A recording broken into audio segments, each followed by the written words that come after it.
Lexus. Kumusta? Tuloy ka, halika na para wag kang bahiyang pumasok. Pasensya ka na, sa bahay ko medyo madumi at nakakasulasok.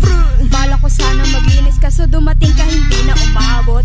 May alak ka bang dalawa lang kasi akong panginan di ko pasahod. Wag kang matakot, papasukin mo yung iba mong kasama. Kamo sa kanila madilim na't delikado na dyan sa kalsada. Ako ang bahala sa kanila, hindi sila mapapahamak. Paupuin mo sila sa sopa tapos paikutin mo yung dala mo alak.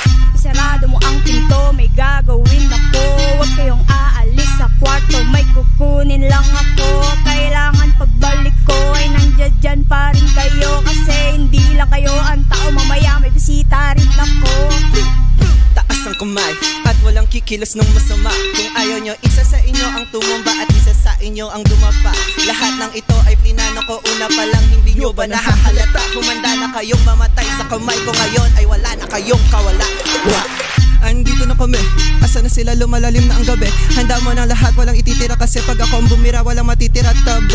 Taas ng kamay, akin na to, wag ka nang pumalag, wag ka nang ina mo, ibigay mo na lahat. Ako nagsabi sa'yo, wag ka nang magpakaawa, ina mo, ano?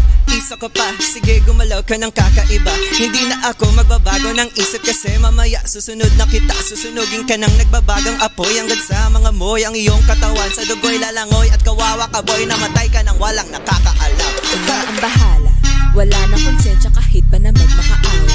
Gagawin ko to sa harapan nila kahit sa paningin mo di tama. Takpan mo ang bunganga, wag ka na magsalita. Kung di mo masikmura, di ka na makakatakas sa'kin kahit na ikaw pa'y mabakaawa. Sumigaw ka man ng malakas, wala na makakarinig sa labas. Lahat ng kasama mo nakahalusin na pinabuhusan ko na rin ng gas. Onting oras na lang matatapos na rin ang ating palabas. Malinis na pagkakaplano na kahit na sino ay walang makakatuklas.